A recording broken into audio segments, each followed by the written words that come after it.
আজকের আমাদের আলোচনার বিষয়বস্তু হচ্ছে ডায়াবেটিস মেলাইটাস ও তাহার জটিলতা সমূহ। সাধারণত আমরা আসলে সবাই জানি ডায়াবেটিস মেলাইটাস একটা দীর্ঘমেয়াদী রোগ, যেটা সাধারণত অন্যান্য রোগের মতো না।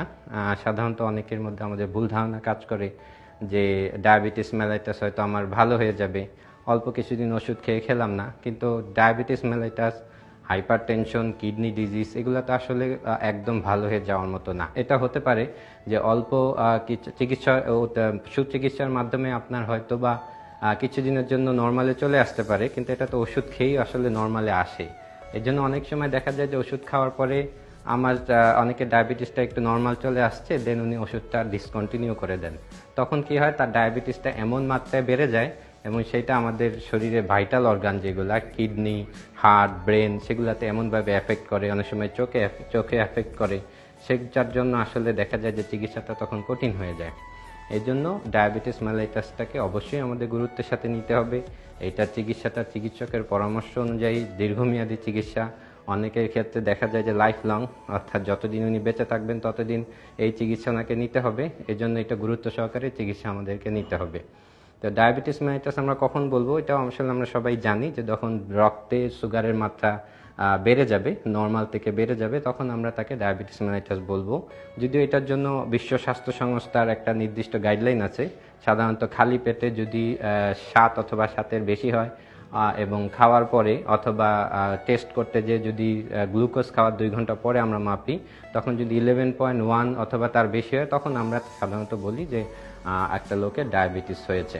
তো এই জন্য যখনই একটা মানুষের ডায়াবেটিস হয়ে যাবে, তখন অবশ্যই তাকে অতি দ্রুত ডায়াবেটিসের বিশেষজ্ঞ চিকিৎসকের সাথে যোগাযোগ করতে হবে, যেন তিনি সঠিক মাত্রায় যেই চিকিৎসাটা তার দরকার সেটা তিনি দিতে পারেন। তো ডায়াবেটিস যেটা লক্ষণ আসলে কাদের এটা হতে পারে, এটা অনেকেই আসলে একটা কমন কোশ্চেন যে কাদের ডায়াবেটিস যদি হয় আমার কি কি লক্ষণ হবে। তো ডায়াবেটিস মেলাইটাসের বেশিরভাগ রোগী যেটা হয়, ম্যাক্সিমাম রোগীদেরই আসলে কোনো লক্ষণ থাকে না। তো দেখা যায় যে অন্য কোনো রোগের কারণে হয়তো চিকিৎসকের শরণাপন্ন হয়েছেন, উনি রুটিন টেস্টের সাথে হয়তো সুগারটা মেপে দেখতে যেয়ে দেখেন যে তার সুগারটা হাই, অথবা কোনো অপারেশন করবেন, হাসপাতালে ভর্তি হয়েছেন, তখন টেস্ট করতে যেয়ে দেখা যায় সুগার হাই, প্রেগনেন্ট হয়েছেন, আর স্ক্রিনিং টেস্ট, রুটিন টেস্ট করতে যেয়ে তখন দেখা যায় যে তার সুগারটা হাই। তো অনেকেরই লক্ষণ থাকে না। আর যাদের যাদের লক্ষণ থাকে সেটা আমরা জানি সাধারণত কী লক্ষণ হয়। অনেকের অতিমাত্রায় পানি পিপাসা লাগে, বারবার পানি পিপাসা লাগে, বেশি বেশি খেতে মন চায়, বারবার ক্ষুধা লাগে, বা খেলেও ক্ষুধা মিটে না সহজে, আবার খাচ্ছে ঠিক মতো কিন্তু কোনো কারণ ছাড়াই শুকিয়ে যাচ্ছে, ওজন কমে যাচ্ছে, বারবার বাথরুম চাপে প্রস্রাব করতে হয় বারবার, অনেকের মেজাজ খিটখিটে হয়ে যায়, অনেকে আবার অবসাদগ্রস্ত হয়ে পড়ে, কোনো কিছুই তার ভাল লাগছে না, কাজে কর্মে মন বসতে চাচ্ছে না, অনেকের বারবার রিপিটেড ইনফেকশন হচ্ছে, একবার ইনফেকশন হলে কোনো হাতে হাতে অথবা পায়ে ক্ষত হলে সেটা শুকাতে চাচ্ছে না, অথবা অনেকের ক্ষেত্রে যেটা দেখা যায় যে অনেকের বিভিন্ন যৌন দুর্বলতাও দেখা যেতে পারে। তো আসলে ডায়াবেটিস মেলাইটাস এমন একটা রোগ, অনেকের মধ্যে ধারণা কাজ করে যে এটা সাধারণত বয়স্ক যাদের বয়স বেড়ে গিয়েছে, যাদের বয়স্ক হয়ে গিয়েছেন তাদেরই হবে। আসলে সেটা না। আমরা যদি ডায়াবেটিসের বিভিন্ন ভাগ দেখি, একটা হচ্ছে টাইপ 1 আর একটা টাইপ 2। টাইপ 1 তো সর্বজন বিদিত, যেটা যাদের বয়স কম তাদেরই হয়, আর টাইপ 2টা সাধারণত বয়স্ক মানুষের হয়। কিন্তু এখন আমরা আমাদের বিভিন্ন প্র্যাকটিসে দেখতে পাই এবং রিসার্চের মাধ্যমেও দেখা যাচ্ছে যে অনেক কম বয়স্ক লোকও টাইপ 2 ডায়াবেটিস নিয়ে আমাদের কাছে আসেন। তো এই জন্য ডায়াবেটিস মেলাইটাসে আমার বয়স হবে তখন আমি স্ক্রিনিং করবো, এই জন্য আসলে বসে থেকে সময় ক্ষেপণ করা উচিত নয়। এখন জটিলতা, ডায়াবেটিসের জটিলতা সমূহ। ডায়াবেটিসের 2 ধরনের আমরা জটিলতা যদি ভাগ করি, একটা হয় স্বল্পমেয়াদী কিংবা অ্যাকিউট, আর একটা হয় লং টার্ম দীর্ঘমেয়াদী। অ্যাকিউটের মধ্যে কি হতে পারে যে ওভার ট্রিটমেন্টের জন্য যেটা হাইপোগ্লাইসিমিয়া, সুগারটা কমে যায়, অথবা ইনসুলিন নিয়েছেন সময় মতো খাননি, সকালে ইনসুলিন নিয়েছেন, খেতে দেরি করছেন, অথবা যেই পরিমাণ খাওয়া দরকার সেই পরিমাণ খাচ্ছেন না, তখন তার হাইপোগ্লাইসিমিয়া হয়ে যেতে পারে। আর অথবা ইনসুলিন যেই পরিমাণ নেওয়ার কথা সেই পরিমাণ নিচ্ছেন না, অতিরিক্ত খেয়ে ফেলছেন, কোনো অনুষ্ঠানে পার্টিতে গিয়েছেন, হয়তো মিষ্টি খেয়ে ফেলেছেন, তখন হাইপারগ্লাইসিমিয়া হয়ে যায়। সেক্ষেত্রে ডিকে, হংক, এগুলো মেডিকেল টার্ম, আসলে সেই ক্ষেত্রে তখন রোগী হাসপাতালে ভর্তি হওয়া লাগে। আর দীর্ঘমেয়াদী যে সমস্যাগুলো আমরা বলি, সাধারণত দেখা যায় যে কার্ডিওভাস্কুলার প্রবলেম, দেখা যায় যে হঠাৎ করে হার্ট অ্যাটাক করে বসলো, অথবা ব্রেন স্ট্রোক করে বসলো, আর নার্ভ ড্যামেজ হয়। এক্ষেত্রে অনেক রোগী আমাদের কাছে আসে যে যাদের দীর্ঘদিন অনিয়ন্ত্রিত ডায়াবেটিস থাকে, দেখা যায় যে হাতে পায়ে বলে যে আমার মনে হচ্ছে যে আমার আঙ্গুলে অথবা পায়ে বিভিন্ন জায়গায় মনে হচ্ছে কেউ পিন দিয়ে খোঁচাচ্ছে, অথবা মনে হয় যে অতিরিক্ত গরম অথবা ঠান্ডা বোধ হয়। অনেকে বলে যে মনে হচ্ছে কামড়াচ্ছে, কেউ কেউ বলে যে মনে হচ্ছে কারেন্টের শক দিচ্ছে। বিভিন্ন রকম এরকম। অনেকে আবার বলেন যে আমি তো হাতে পায়ে যেই পরিমাণ বোধ পাওয়ার কথা সেই পরিমাণ আমার অনুভূতিটা কাজ করে না। এরকম জটিলতা এসে দেখা দেয়।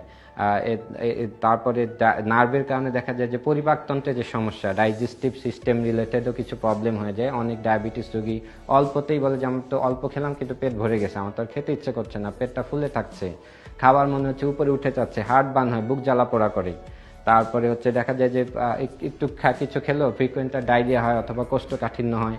অনেকের ক্ষেত্রে দেখা যায় ইরেকটাইল ডিসফাংশন, যে যৌন দুর্বলতা আমরা বলে থাকি, সেটাও হতে পারে। আবার কারো কারো ক্ষেত্রে দেখা যায় যে কিডনিটা ড্যামেজ হয়ে যায়, চোখে সমস্যা হয়ে যায়, অনেকদিন ঝাপসা দেখে, অনেকের ছানি হয়ে যায়, গ্লুকোমা হয়, অথবা ডায়াবেটিক রেটিনোপ্যাথি আমরা বলি, সেটা অনেকে ডেভেলপ করে যেতে পারে। দেখা যায় যে অনেকের স্কিনের সমস্যা হয়, বা রিপিটেডলি চর্মরোগ, কোনো শরীর বলে যে আমার শরীরে বারবার চুলকানি হচ্ছে। কারো কারো দেখা যায় বিভিন্ন রকম খোস পাসা বারবারই হচ্ছে, বয়েল হচ্ছে, অ্যাবসেস হচ্ছে।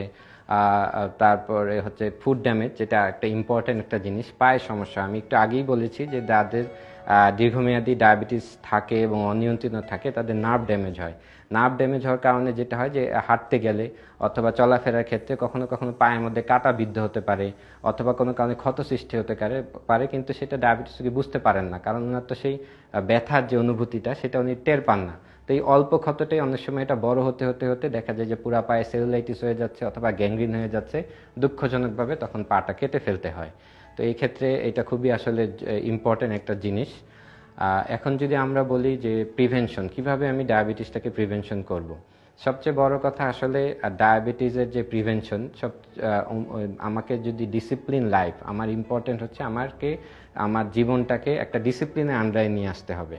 আমার যারা যারা ডায়াবেটিসের রিস্কি পারসন, আমি একটু আগেই বলেছি, আপনারা শুনছেন, আমার যদি কারো যদি ওভারওয়েট থাকে, পারিবারিক ইতিহাস থাকে, কিংবা ডায়াবেটিস হওয়ার জন্য দেখা রিপিটেডলি তার ট্রাইগ্লিসাইডটা হাই থাকছে, কারো কারো জিডিএম এর হিস্ট্রি আছে, তো তাদেরকে অবশ্যই আগে থেকে সাবধান হতে হবে যে আমার যেহেতু আমি একজন রিস্কি পারসন, তো এই ডায়াবেটিস যাতে আমার না হয় সেজন্য আমাকে তো কিছু নিয়মকানুন মেনে চলতে হবে। এখানে আমার খাবারটা, আমাকে হেলদি ডায়েট, আমার নিউট্রিশনটা, আমার পুষ্টিটা, এটা একটা হেলদি ডায়েট যদি আমি আগে থেকেই মেনটেন করি, এখানে কার্বোহাইড্রেট এবং শর্করার মাত্রা যদি আমার কম থাকে, চিনিটা যদি আমি খাওয়াটা কমাই দিই, তাহলে দেখা যাবে যে অনেকখানি আমার জিনিসটা উপকার হয়।